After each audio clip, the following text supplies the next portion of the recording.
Are you a person that is noble? Do you have nobility within you? When people think of nobility, oftentimes they almost always think of a genealogy or they think of a bloodline. Perhaps tracing their genealogy back to a king or a queen or some dynasty, some royal household. But the Bible talks about us being noble in the sight of God, having nobility in the sight of God that has nothing to do with who we've descended from. Turn in your Bibles to Acts chapter 17. Acts chapter 17, verses 10 through 14.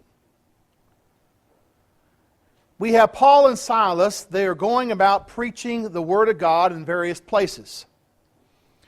Acts chapter 17, verse 10 says, "Then the brethren immediately sent Paul and Silas away by night to Berea.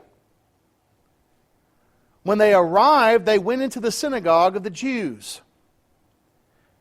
These were more fair-minded or noble than those in Thessalonica, in that they received the word with all readiness and searched the Scriptures daily to find out whether these things were so. Therefore many of them believed, and also not a few of the Greeks, prominent women as well as men. But when the Jews from Thessalonica learned that the word of God was preached by Paul at Berea, they came there also and stirred up the crowds. Then immediately the brethren sent Paul away to go to the sea, but both Silas and Timothy remained there." Here we have Paul and Silas going to the area of Berea. And notice what the Holy Spirit says through Luke the historian about the Bereans. These were more noble, or some translations say fair-minded, than those in Thessalonica. Why is it? Why would the Holy Spirit give them this word, this description? Because they received the word with all readiness or eagerness. And they searched the Scriptures daily to find out whether these things were so. They were noble, not because they could link themselves back to a king or a dynasty. They were noble not because of their inheritance or perhaps something that they received from the past. They were noble because they received the Word of God and they searched the Scriptures. We can be noble too. We can be those who search the Scriptures. I am so very thankful that so many of our young people, all of our young people of this congregation, are involved in Bible search.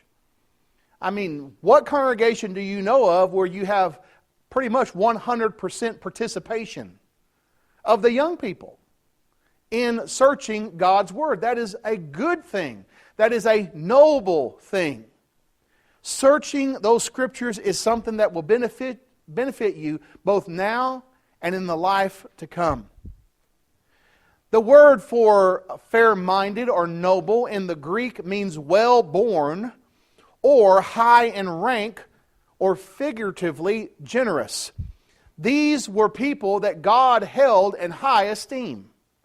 The Holy Spirit described them as noble individuals, high in rank. Now, why is that?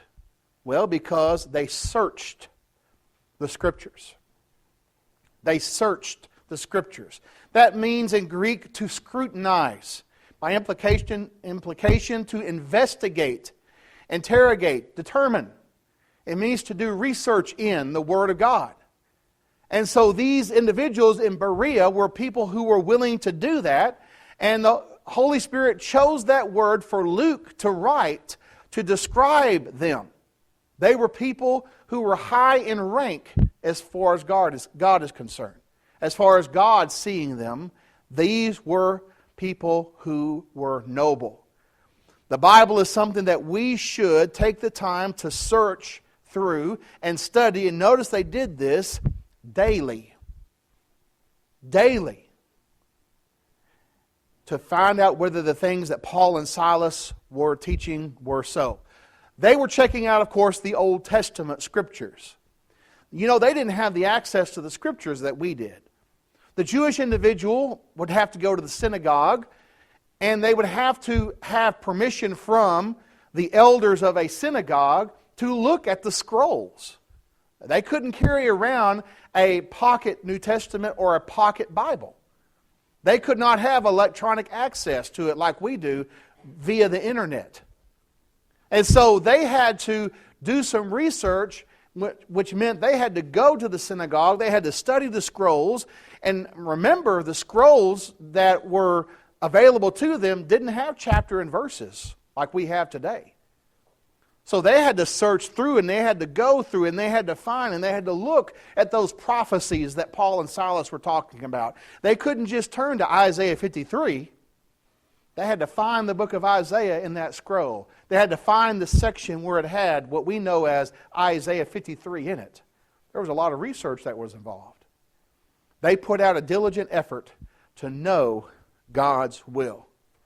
Psalm 119 and verse 11, the psalmist says, "Your word I have hidden in my heart that I might not sin against you." When we research God's Word and when we are studying the things that we're studying in the Bible Search, or every week as we study in our Bible classes and we hear sermons and we hear the teachers teach, we need to be hiding that in our heart.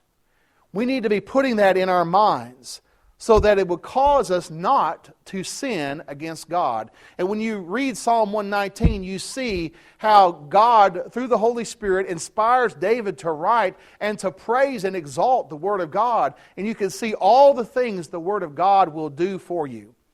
Both Psalm 19 and Psalm 119 talk about the benefit of knowing God's Word.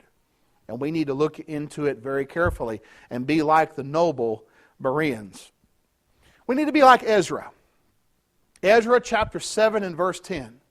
For Ezra had prepared his heart to seek the law of the Lord, to do it, and to teach statutes and ordinances in Israel. He prepared his heart to seek God's will, but not only to know it, but to do it. To obey God's will, and not only to do that, but to teach others. You see, we have a responsibility when we become Christians to teach others, both male and female. Now, we understand, according to the will of God, within the worship assembly, that the men are to take the leadership role. That is God's pattern, that is God's will for the church. But women have a responsibility to teach, and men have a responsibility to teach, and that happens not only here in the assembly, but also with our classmates, with our co-workers, with our neighbors, with our relatives, every opportunity that we might have to teach. But you can't teach what you don't know. We have to know God's Word. And therefore, in studying God's Word and being like the noble Bereans, we will have God's Word in our heart. Being like Ezra, our heart prepared to seek and know the law of the Lord and to be obedient to it. Then we're ready to teach statutes and ordinances to those who are around us. The problem in the church, I believe, is this. Hosea 4 and verse 6. My people are destroyed for a lack of knowledge. Because you have rejected knowledge, I also will reject you from being priest for me. Because you have forgotten the law of your God, I also will forget your children. And we see within the context there, they had the law available to them, but they chose not to know it. And that is the problem with people in the church today. So many people don't understand the concept of what is authorized. What is God's will? What are we allowed to do? What has God told us to do? What has He commanded us to do? What has He, by implication, told us not to do? There's many people who do not understand how to discern God's will from the Scripture. But if we are diligent searchers of God's Word, if we are the people like the noble Bereans, we will have that understanding. We will know how to apply God's Word in every single situation. And so Hosea 4 and verse 6 will not be a problem for us. In John chapter 5 and verse 39. John 5 and verse 39, Jesus said, "You search the Scriptures, for in them you think you have eternal life, and these are they which testify of me." The Bible is about Jesus Christ. From cover to cover. From Genesis to Revelation, it's about Christ. Over 300 prophecies in the Old Testament about Jesus Christ. Starting with Genesis 3 and verse 15. "I will put enmity between you and the woman, between his seed and your seed. You shall bruise his head, or he shall bruise your head, and you shall bruise his heel." And so we see that the very first promise about a coming Messiah was given to Adam and Eve by God in Genesis 3 and verse 15. And all the way through those 39 books of the Old Testament, it gives us, as time goes on and more is revealed throughout biblical history, you know that this Messiah will be a man. He will be of the tribe of Judah. You know, he would be of the seed of Abraham, of the family of David, and that ultimately he would be born to Joseph and Mary in the New Testament. The Scriptures testify of Jesus Christ. They all point to Him as the Son of God. 2 Peter 3, verse 17 and 18. You know, 2 Peter is dealing with the danger of false teaching within the church. And Peter is warning about how that false teachers will come in. Chapter 2. There were false prophets among the people, as there will be false teachers among you. 2 Peter 2, verse 1 tells us. They're going to come in. But here's how we guard ourselves from that. Now here's how we prepare ourselves and we're ready to distinguish between who is telling the truth and who is not. 2 Peter 3, 17 and 18. "You therefore, my beloved, since you know this beforehand, beware lest you also fall from your own steadfastness, being led away with the error of the wicked, but," notice this, "grow in the grace and knowledge of our Lord and Savior, Jesus Christ. To Him be glory both now and forever. Amen." This is how we know that we're right with God, and this is how we can distinguish between truth and error. What did John tell us in 1 John chapter 4 and verse 1? "Beloved, believe not every spirit, but test the spirits to see whether they be of God, because many false prophets have gone out into the world." And so we have to have a knowledge of God's Word. And what you do when you understand God's Word, you are helping yourself to grow spiritually and become a stronger Christian. And the more you know about the Bible, and the more you know about how to apply God's Word, the more you'll be able to recognize false teaching when it arises and be able to distinguish error from the truth. 2 Timothy 2 and verse 15, depending on what translation you have, says, "Be diligent," or to study, "to present yourself approved to God, a worker who does not need to be ashamed, rightly dividing or handling correctly the word of truth." The New King James says, "Be diligent." The Old King James says, "Study to present yourself approved." The concept is the same. To be diligent means to study. You study to make yourself approved unto God and a worker who doesn't need to be ashamed. You won't be ashamed because you'll know how to rightly handle the Word of God. We don't want to mishandle God's Word. We don't want to be led astray. We don't want to lead anyone else astray. So we have to have an understanding of what is right, what is wrong. We have to have an understanding of God's will, how it is applied in a person's life, how the church is to obey that will, for us to be a worker who needs not to be ashamed. 2 Timothy chapter 3, and I want to add a scripture to this. 2 Timothy chapter 3, verse 16 and 17. But I want to look at what Paul tells Timothy because it applies to the young people. 2 Timothy chapter 3. He says in verse 13, "Evil men and impostors will grow worse and worse, deceiving and being deceived. But he tells Timothy, but you continue, in verse 14, in the things which you have learned and been assured of, knowing from whom you have learned them. That from childhood you have known the Holy Scriptures, which are able to make you wise for salvation through faith which is in Christ Jesus. God's Word from childhood needs to be taught to the children.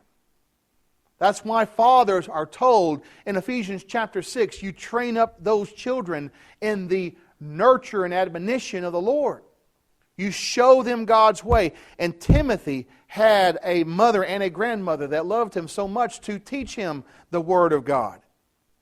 From childhood, Timothy, you have known the Holy Scriptures, which are able to make you wise for salvation, which is in Christ Jesus. Then he says, all Scripture is given by the inspiration of God and is profitable for doctrine, for reproof, for correction, for instruction in righteousness, that the man of God may be complete, thoroughly equipped for every good work. You know, sometimes you hear a commercial or someone making a saying such as, you know, life doesn't come with an owner's manual. Yes, it does. Yes, it does. Life does come with an owner's manual, and the owner is God. He owns us. Here are the instructions on how to live. Here are the instructions on how to conduct ourselves in this life. And people look for how to do something as far as philosophy of life in every place except the right place. And we need to urge people to turn to the Word of God. Turn to the Scriptures. It is the owner's manual for the human race. God is the owner. He's the maker. He created us. And this is His will for us. And we will be complete and thoroughly equipped for every good work in the Scriptures. Being a searcher of God's Word. I want to commend once again our young people and the teachers and all that's involved in teaching our young people God's will in the Scriptures. This is something that's going to affect you positively for the rest of your life. Perhaps there's someone here tonight that needs to obey the gospel. Perhaps you need to let the Scriptures show you the way of salvation, which is through faith, which is in Christ Jesus. Believe in Jesus, confess Him as the Son of God, Romans 10, verse 9 and 10, and repent and be baptized, immersed in water, in the name of Jesus Christ for the forgiveness of sins, and you shall receive the gift of the Holy Spirit, Acts 2 and verse 38. You'll be added to the church, Acts 2 and verse 47. If you're not a faithful Christian, the Bible tells us that God loves you and wants you to repent and come back to Him, confessing your sin. As always, the choice is yours while we stand, while we sing.